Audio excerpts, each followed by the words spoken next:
You know, I've spent a lot of time on this program explaining to all of you exactly what the conditions are. If you're a conservative in the media today, frankly, if you even like Donald Trump, you don't have to agree with him on everything. If you like him, you're a target. And I've been on radio 30 years. I'm going to start my 23rd year on Fox. The conditions under which we work, if you're not part of the establishment media, are pretty severe. Now, the reason I tell you is because we're under fire all the time, and these different groups that are funded by multi-millionaires, they pay people to sit in their underwear in their basement all day. By the way, whoever you are a loser in places like New Mexico. And they tape and monitor every single word, every sentence, every second that we are on the air, in the hopes that a conservative will say one thing wrong, one phrase wrong, one sentence wrong.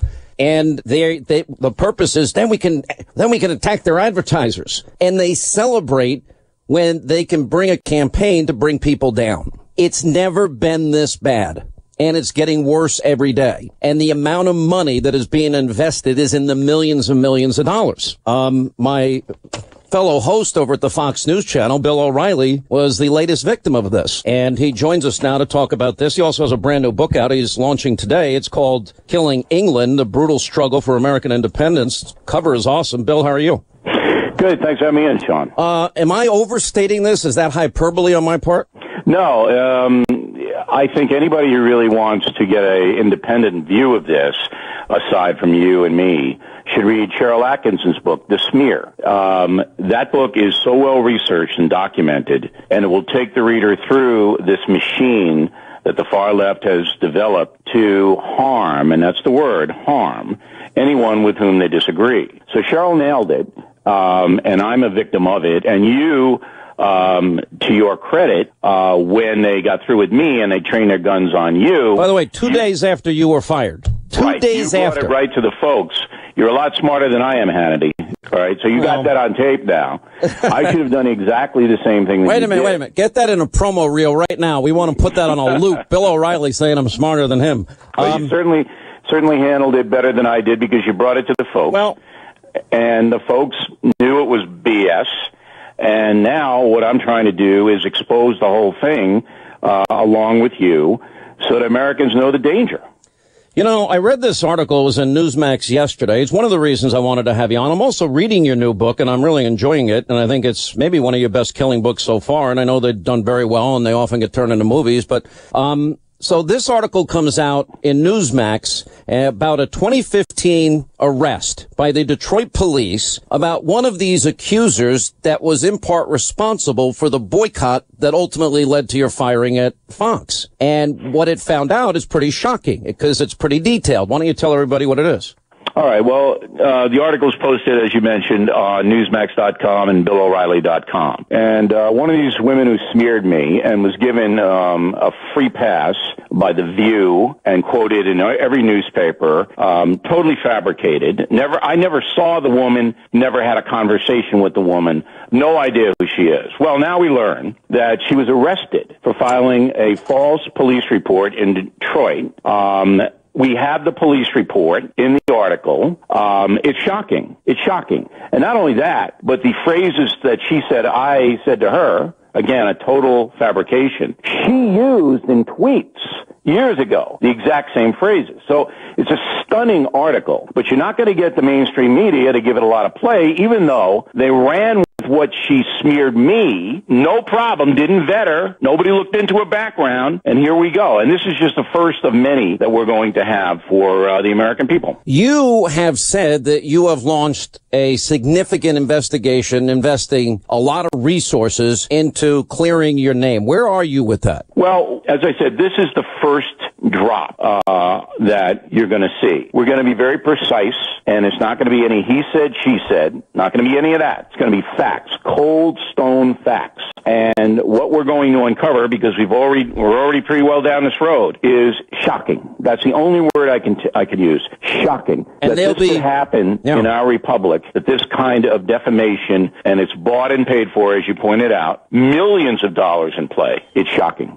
I want to clear something up, and this is a fact, and it was widely reported, that when you were at the Fox News Channel and we were both hired at the same time, we went on in October of 96, and what a lot of people didn't know is, A, we rarely saw each other, and we kind of were a little bit competitors and at each other's throats. But I will say this, that since you left the channel, you and I have started to have conversations, and we realized, I think that in many ways it was probably a mistake on both our parts to, think that you were isolated on an island and I'm isolated on an island, because I think what these groups very effectively do is they target and isolate in very Alinskyite fashion. And so they'll go after you, and they'll go after Dr. Laura, and they'll go after Glenn Beck, and they'll go after Don Imus, and they'll go after Rush Limbaugh. And then 2 days after you were fired, they went after me, and it was a woman that had stalked me for 14 years, smeared me, lied about me for all those years, and you can't do anything about it. And you can't even sue because the person has no money. Nothing. There's nothing to win. And then everybody in the media picks up what a stalker says, and they run with it, and then you're playing defense trying to defend your good name. Well, you can't win because the media wants you silenced, and they wanted me silenced. That's the outcome that they want. So CNN, MSNBC, the newspapers, all that, they don't care whether it's true or not. Nobody's searching for the truth. Nobody. So whatever allegation is put out there becomes a fact. That's right. And so you're left defending yourself against phantoms. As I said, this woman who smeared me, I never spoke to this woman in my life. I don't even know who she is. I heard the case, and I didn't know this at the time, but I found out subsequently that this woman that was in Los Angeles, that, yeah, you did have a drink with her. Big deal. And that there was actually ridiculous. There was a time preposterous. There was a time stamp on the whole thing. That was so preposterous. And this was the only one that they could come up with, the New York Times could come up with. All right. And the woman says that, he did something untoward. O'Reilly did something. And then after that, alleged, which never happened, okay, she was on my show for 15 weeks.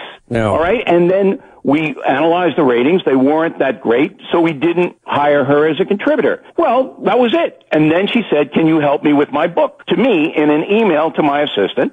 I said, sure, because I'll help people out. I got her on The View, a national spot. We have all the emails, all the documentation. Didn't matter. By the way, the accusation is what the mainstream media wants. If you can get me on The View, I think I'll pass, by the way. Thank you very much. I don't think anybody wants to go on that show anymore. But this is really, I think we are at a crossroads. And here's the serious aspect of this. I have never been a believer in boycotts. I have never been out there calling for the firings. For example, what happened at the Emmys last night was despicable. It was disgusting. It was disgraceful, and they paid for it with low ratings. But I'm not that person. It seems like conservatives now have become the more tolerant people in this country, and the ones, I call it liberal fascism. They want to shut down, silence any voice they don't agree with, and they want to monopoly of all media. And I think one of the reasons Fox was so successful all these years is we had many different voices. Look, we don't agree on everything, but look at all the other voices we have on Fox that disagree with us. Look, they lost the media war, they being the far left. They lost it. Then they lost the political war because Trump was elected president. So now they have no choice. They can't compete and win hearts and minds. They can't. So they have to destroy. And that's what they're doing. And it is, I have to tell your audience, and this is, why don't you take a drink of water, Hannity? You don't say anything. All right, this is just for your audience. Hannity's the only one really taking these people on. Now, other commentators mention it, but everybody's afraid. Everybody's afraid that these people are going to dig up stuff. They're going to fabricate stuff. They're going to attack. And nobody wants to live their life that way. So therefore, these people have been allowed to amass a lot of power. We're talking Media Matters, Color of Change, the Bonner Group, George Soros's operation. Because nobody will expose them. But Hannity has done it. He started it. So everybody should know that, whether you agree with Sean or not. He's the guy that's putting himself out there to stop this. And I'm right behind Bill, I'm going to tell you something. I have a regret. I really do. I regret I didn't start it earlier. And I think they've done look, we're all natural competitors. So we're in the same industry. You were in radio, you were in TV, I'm on radio and in TV. And I guess there's just this natural competition. So there's kind of a schism, and they kind of use that schism to sort of pick off one person person at a time. And ultimately, you're right in this sense. Their agenda is what they could never get done at the ballot box electorally, what they could never get done legislatively. Or on television. We crushed CNN and MSNBC. Crush them. Well, you want to come back? Right? I think you should come back. I mean, I'm at the beach every day having fun. What do you want? You want to drag me back into the swamp, Hannity? Is that what you're telling me to do? I think you want back in the swamp, and I think you'd love it back in the swamp. Look, I know your fans would like you back on, too. And there's not a day that goes by that people don't ask me, how's O'Reilly doing? When is he coming back? Would you consider at some date coming back to Fox? I don't know. I mean, I have to get this legal stuff done. I have to get this investigation done. This is where I'm putting my energies. And we have BillO'Reilly.com. We do a podcast every day, which is really... So you're going to make me pay to watch you? Why do I have to pay to watch you? Why don't you just give it... you get a freebie. I get a freebie? Don't give me pay. You get a free book if you sign up. We come to your house and cut your lawn. Come on. You're like the 11-year-old kid that cut the White House lawn I'll last wash week. your car. BillO'Reilly.com. Premium members, you get the podcast every night. You're going to get sued now. You're going to get sued for saying that you promised to wash everybody's car. I mean, that's the society we live in. I do have a regret. I think we were at each other's throats a little too much. That's overdone, though, because as you said, we didn't see each other. Well, wait a minute. Don't you regret not being nicer to me? You should have been nicer to me. Look, I was so busy and so crazy. You're making excuses. But this is a fun fact nobody knows. Hannity and O'Reilly went to a Tom Jones concert together in Atlantic City. Oh, God. Tom almost had a heart attack when he saw us in the front row. All right, we'll take a break. More with Bill O'Reilly. He's got his new book out, Killing England. BillO'Reilly.com. He's got his talking points memo up there every day. We'll see if we can convince him to come back on Fox. Okay, we'll take a break. We'll come back more with Bill O'Reilly when we continue his new book, Killing England. Quick break, right back. We'll continue. As we continue with Bill O'Reilly, I guess now my new BFF. You know what's amazing? This is going to be written about by everybody. Hannity and O'Reilly have teamed up to go against leftist fascists that don't want conservatives to speak. How do you view Trump at this point? And one of the things that does amaze me, he hasn't changed his point of view. We went through the fracas last week over DACA, but almost every speech I hear him give, he stays on message with what his campaign promises were. I think Kelly has calmed it down. General Kelly is chief of staff. You don't see the leaks that you saw under the previous chief, Priebus.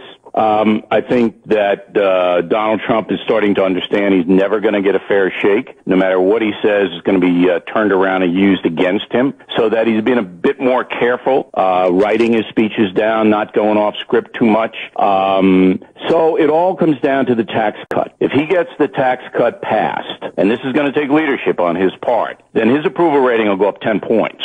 And then if the economy spurs because of the tax cut, he'll get reelected. So that's where it is right now. Yeah. Let me ask you about this book, Killing England. By the way, I had thought at one point there was going to be a book, Killing Hannity and Killing Megyn Kelly. I'm glad those books never came out. On a serious note, they've done very well. And I particularly enjoyed this one as I started it this weekend. I just got an early copy this weekend. And the brutal struggle for American independence. Apparently at your house, you have all this memorabilia, don't you? Yeah, I have a lot of historical documents that show what kind of men George Washington, Thomas Jefferson, Benjamin Franklin really were. The importance of Killing England is this. Just today, the Dallas public school system announced it may change the names of schools named after Thomas Jefferson, Benjamin Franklin, and James Madison. This is madness, and Americans need to know who these men really were. They weren't perfect. They were very imperfect. And in Killing England, we tell you who they were. This isn't just a Revolutionary War book. Very personal book. Jefferson was a very conflicted man. Washington was very moody. Benjamin Franklin was like Hugh Hefner. Where do you see what Benjamin Franklin was really like? But what they did for this country to allow this conversation that Hannity and O'Reilly are having right now, what they did and what they sacrificed and how difficult it was is amazing. So when these far left people and the end game is this, Sean, they want to rewrite our Constitution. They think that the Constitution is a white supremacist document. That's where all this is going. The knocking out of the statues, the change in the name of the high schools. All of that is going to the Constitution Constitution. We need a new Constitution because the old one is white supremacist driven. This book, Killing England, is the antidote to that. It will arm you with information, and you'll have fun reading it. I think you meant antidote. Antidote. What did I say? Anecdote? We'll straighten it out. Well, listen, the last thing is, you're right. They do want to knock out the Constitution. And as imperfect, look, we've all sinned and fallen short, as the good book tells us. And I just think these were not perfect people, but in their infinite wisdom, they did create a country with the ability to right wrongs and correct injustices, which over time has been proven to be true and something that will continue to work out throughout the history of this country. If we lose that document, that foundation, our rule of law, we lose our country. I got to run, but it's called Killing England, The Brutal Struggle for American Independence, Bill O'Reilly, and we hope you'll come on regularly. We'd love to have you back. Thanks, Sean. It's appreciated having me in. Thank you very much. Thanks so much. We look forward to the new revelations, too, that you have in your investigation into these lunatics that don't like anybody to speak but themselves. Quick break. We'll come back. Wide open phones coming up also in the next hour. Straight ahead.